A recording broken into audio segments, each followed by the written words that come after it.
Hello viewers, সবাই কেমন আছেন? আশা করি ভালো আছেন।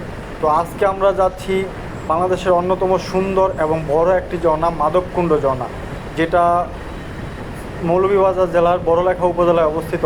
তো এই ঝর্ণায় যাওয়ার জন্য আপনাকে অবশ্যই সিলেট বা মৌলভীবাজার বা শ্রীমঙ্গল থেকে যাওয়া লাগবে। তো আমরা যেহেতু সিলেটে ছিলাম, তো সিলেট থেকে আমরা এই মাধবকুণ্ড ঝর্ণায় আসছি। সিলেট থেকে মাধবকুণ্ড ঝর্ণার দূরত্ব হলো ৭৯ কিলোমিটার এবং শ্রীমঙ্গল থেকে মাধবকুণ্ড ঝর্ণার দূরত্ব হলো ৭৩ কিলোমিটার। তবে যাওয়ার সময় রোডগুলো এত অসাধারণ।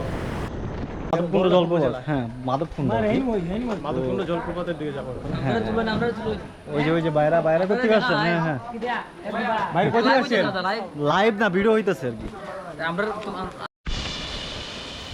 ওহ, আমরা ঝর্ণার কাছাকাছি এসে পড়েছি। ওই যে সেই বিশাল বন্ধু, আজকে সেই পানি, কিন্তু নিচে কি যাওয়া যাবে? কি অবস্থা আল্লাহ জানে। নিচে কি গোসল করা যাবে?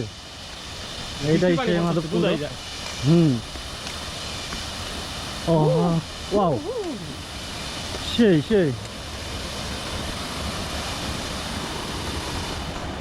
আমরা ওই যে ঝর্ণার কাছাকাছি এসে পড়েছি। দেখা যাচ্ছে ঝর্ণা এখান থেকে। ও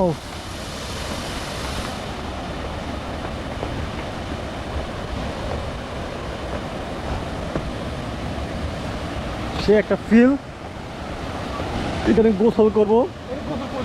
ময়লা ওই পাশে গিয়া ওই ঝর্ণার নিচে।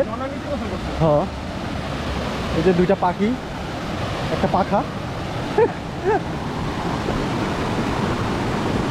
যাইতে দেয় না। হ্যাঁ, করা ও মা, তাইলে কি লাভ? তাহলে কি হইলো বন্ধু? হ্যাঁ, অবশেষে আমরা চলে এসেছি মাধবকুণ্ড ঝর্ণায়। আমাদের সিলেট থেকে সময় লেগেছে 2 ঘন্টার একটু উপরে। তো আপনাদের আমরা বাইক নিয়ে এসেছি, বাইক নিয়ে আসলে এরকমই সময় লাগবে। আর আপনারা যারা ঢাকা থেকে আসবেন, অন্য গাড়িতে আসতে পারেন, চাঁদের গাড়ি বা সিএনজিতে রিজার্ভ করে আসতে পারেন। তো কী পরিমাণ পানি, যেহেতু কালকে বৃষ্টি হয়েছিল, অনেক পানি পাইছি, কিন্তু আমরা ওইখানে নামতে পারবো না, একটু রিক্সি আছে, এই জন্য নামার নিষেধ। এখানে বেড়া দেওয়া আছে আর কি।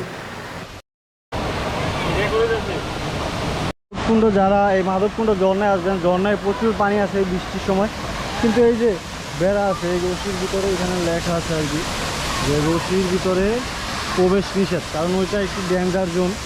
হ্যাঁ, তো এখানে রশি বাঁধা আছে, এই পর্যন্ত যেতে পারবেন, ঝর্ণায় গোসল করতে পারবেন না। এই দেখেন স্কুলে অনেক পোলাপাইন আসছে, বাচ্চা কাচ্চা অনেক আসছে, এখানে গোসল করতেছে। হ্যাঁ, ওরা খুব এনজয় করতেছে। তো যারা আসতে চান, এই যে আমাদের বন্ধু। যাইতে পারলাম না ওদিকে ভিতরে, তো এইখানে এই যে হাঁটু পানিতেই আমরা হচ্ছে কি দুধের স্বাদ ঘোলে মিটাচ্ছি। এই যে হাঁটু পানি, কিছু করার নাই, এখানে একটু কিছু করতে হবে। যাই হোক, ওইখানে যেহেতু বুঝতে পারলাম না, তো এইখানে একটু বিজি, একটু ট্রাই করি আর কি। এইখানটাও অনেক সুন্দর, এই পানিগুলা নেমে যাচ্ছে ঝর্ণা থেকে এইদিকে আর কি। এই দিন স্কুলের অনেক পোলাপান আসছিল, তাদের সাথে একটু মজা করলাম, এনজয় করলাম। তো ঝর্ণায় আসলে না ভিজতে পারলে আসল ফিলটা পাওয়া যায় না। তো এই ঝর্ণায় আসলে এই পানিতেই ভিজতে হবে, এছাড়া উপায় নাই। তো যারা এই ঝর্ণাটায় আসেন নাই, অবশ্যই আসবেন। এটা প্রাকৃতিক আল্লাহর সৃষ্টিকর্তার এক অপরূপ সৌন্দর্য, মানে অপরূপ সৃষ্টি, যেটা আসলে নিজ চোখে না দেখলে কখনোই বুঝবেন না।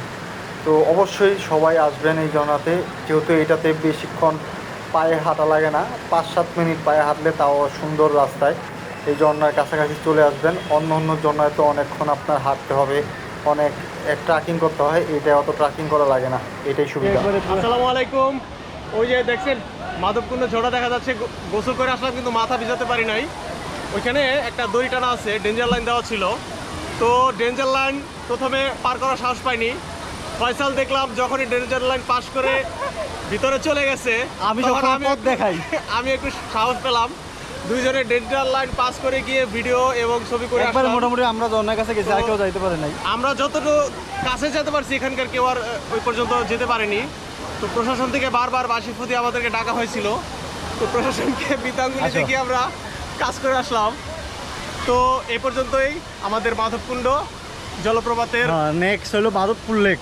নেক্সট এখন যাব মাধবপুর লেকের দিকে।